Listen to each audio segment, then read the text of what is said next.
মধ্যপ্রাচ্য সংকটে দেশের জ্বালানি তেলের বাজারে উদ্বেগ উৎকণ্ঠা। সময় যত গড়াচ্ছে তেলের পাম্পগুলোর সামনে যানবাহনের দীর্ঘ সারি বাড়ছে।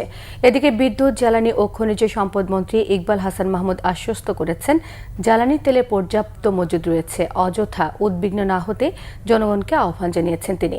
এদিকে ফিলিং স্টেশনগুলোতে উপচে পড়া ভিড় সামলাতে যানবাহনে দৈনিক জ্বালানি নেওয়ার সীমা বেঁধে দিয়েছে বিপিসি। রিপোর্ট করছেন সৈয়দ আব্দুল মুহিত। মধ্যপ্রাচ্যে যুদ্ধের প্রভাবে বিশ্ববাজারে সৃষ্টি হয়েছে জ্বালানির সরবরাহ সংকট। এই আতঙ্কের প্রভাব পড়েছে রাজধানীর পেট্রোল পাম্প ও গ্যাস ফিলিং স্টেশনগুলোতে। সরবরাহ সংকট দেখিয়ে বন্ধ রাখা হয়েছে বেশ কিছু ফিলিং স্টেশন। যেগুলো খোলা আছে সেগুলো থেকে মিলছে না চাহিদা অনুযায়ী পরিবহন জ্বালানি।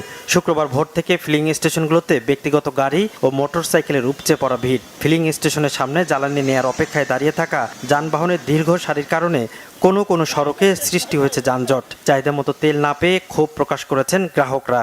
গাবতলী একটা পাম্পে ঢুকছিলাম, আমার আগের হুন্ডাতে 200 টাকা তেল দিছে, তারপরে বন্ধ করে দিছে, বলছে যে ভাই তেল নাই। সব জায়গায় তেলের সংকট হচ্ছে। আমি তো আসলে নরমালি তেল নিতে আসছিলাম, আইসা হঠাৎ করে দেখলাম যে আসলে এই অবস্থা। অধিকাংশ পাম্পে মোটরসাইকেলের জন্য 500 টাকার বেশি তেল মিলছে না। বিক্রেতারা বলছেন, যানবাহনে জ্বালানি সংকট আতঙ্কে অনেকে একসাথে বেশি তেল ও গ্যাস কিনছেন, এতে সংকট আরও বেড়েছে। এদিকে রাজধানীর কয়েকটি তেলের পাম্প পরিদর্শন করেন জ্বালানি মন্ত্রী, প্রতিমন্ত্রী। সরবরাহ নিয়ে আমি মনে করি তাদের দুশ্চিন্তা হবার মতো কোনো কারণ নেই। আমি দায়িত্ব নিয়ে বলছি, আমাদের কাছে যেটুকু মজুদ আছে এবং আগামী সপ্তাহে আমাদের যে কার্গোগুলো ভেটবার জন্য আমরা কনফার্মেশন পেয়েছি, আমি দায়িত্ব নিয়ে বলছি যে জ্বালানি নিয়ে কোনো সংকট হবে না সরবরাহের ক্ষেত্রে।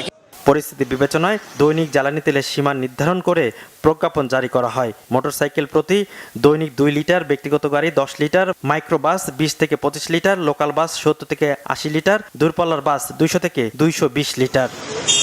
সৈয়দ আব্দুল মুহিত, বাংলা ভিশন, ঢাকা।